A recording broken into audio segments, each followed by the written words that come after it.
हे बघा, आता लोकांचा ठाकरे गटावरला विश्वास उडलेला आहे.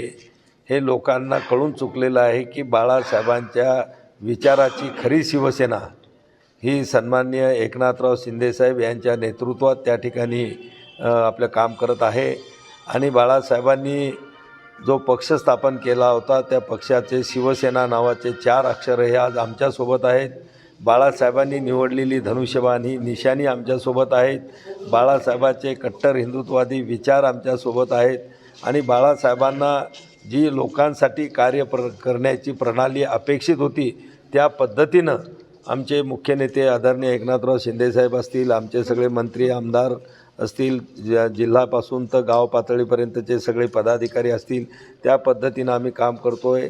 तुम्हाला सांगतो की येणाऱ्या काही दिवसामध्ये हा उभाटा गट पूर्ण रिकामा झालेला असेल. 6 महिन्यापूर्वी या आरोग्य विभागाचा राज्यमंत्री केंद्राचा आणि आयुषचा स्वतंत्र प्रभार असलेला राज्यमंत्री म्हणून ज्यावेळेस पदभार घेतला तर आपल्या सगळ्या जिल्ह्यातील आमचे जे काही DHO आहेत, CS आहेत, NHMच्या सुद्धा बऱ्याचशा पदं, मग गट बचे पदं त्या ठिकाणी डॉक्टरांची होती, काही नर्सिंग स्टाफ होता किंवा इतरही स्टाफ होते खाली होते, ते सगळ्यांना तातडीनं भरण्याचे आदेश दिलेले आहेत. आणि सगळ्या ठिकाणी ती प्रक्रिया सुरू झालेली आहे.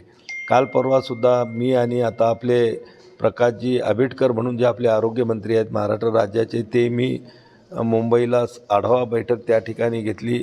आणि त्या आढावा बैठकीमध्ये सुद्धा मग ते ट्रामा सेंटर असेल, नवीन झालेली PSC असेल, CSC असेल ज्याला आपण ग्रामीण रुग्णालय म्हणतो, किंवा आपलं जे आयुष्यमान आरोग्य मंदिर आता अनेक ठिकाणी आपले नवीन बांधकामं त्या ठिकाणी होत आहेत.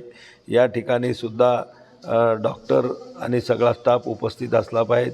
कारण की आमचे जे पंतप्रधान आहेत नरेंद्र मोदीजी असतील, आपल्या महाराष्ट्राचे मुख्यमंत्री असतील फडणवीस साहेब, या आणि आमचा सगळ्या विभागाचा हेच हेतू आहे की लोकांना चांगली स्वास्थ्य सुविधा ह्या प्रत्येक ठिकाणी मिळाल्या पाहिजे. स्वस्तामध्ये चांगले उपचार हे लोकांवर झाले पाहिजेत. कारण की गोरगरिबांची सेवा करणारा, गोरगरिबावर उपचार करणारा हा आमचा आरोग्य विभाग आहे. आणि म्हणून त्यांना सगळ्या प्रकारच्या सोयी उपलब्ध करून देण्यासाठी आमचे सर्व प्रयत्न सुरू आहेत. सर्वप्रथम आपल्या माध्यमातून सगळ्यांना मी सांगतो की HMPV हा जो व्हायरस आहे हा काही आपल्या देशासाठी नवीन आलेला व्हायरस नाही.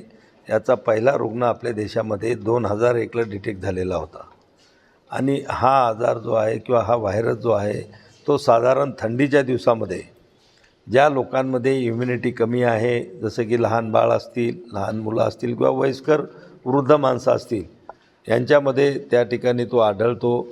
पण घाबरून जाण्यासारखी परिस्थिती नाही. आपल्या सर्व व्यवस्था, केंद्रीय आरोग्य विभाग असेल, राज्याचा आपला आरोग्य विभाग असेल, हे सर्व अलर्ट मोडवर त्या ठिकाणी आहेत. सर्व ठिकाणी सर्व व्यवस्था आहेत.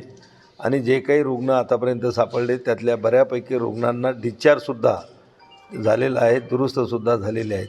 आणि म्हणून परत एकदा आपल्या माध्यमातून सांगतो की हा HMPV हा जो व्हायरस आहे याला असं काही फारसं घाबरण्याचं कारण नाही. सर्वांना विनंती आहे की आपण काळजी घ्यावी. सर्दी, खोकला, खासी किंवा शिंका असेल तर त्या ठिकाणी मास्क किंवा रुमाल त्यांनी वापरला पाहिजे.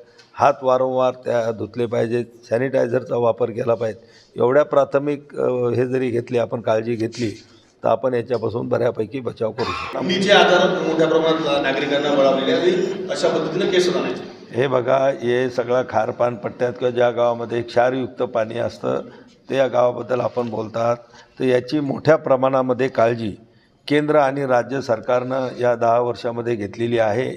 केंद्राने जी जल जीवन मिशन नावाची योजना आणलेली आहे की हर घर जल, म्हणजे नळाद्वारे पाणी, आणि तेही शुद्ध पाणी.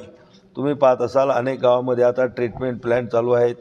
ज्या गावांना खारं पाणी प्यायला मिळत होतं त्यांना गोड्या पाण्याचे शुद्ध सोर्सेस पाहून त्या ठिकाणाहूनसुद्धा मोठमोठ्या योजना मंजूर करून दिलेल्या आहेत. जवळपास सगळी कामं माझ्या माहितीप्रमाणे तरी प्रत्येक गावाची कामं सुरू झाली. आपल्या यवतमाळ जिल्ह्यामध्ये जलजीवन मिशनची मोठ्या प्रमाणामध्ये कामं सुरू आहेत. त्या माध्यमातून लोकांना शुद्ध पाणी दिलं जाईल. बेशरमपणाची सुद्धा हद्द असते.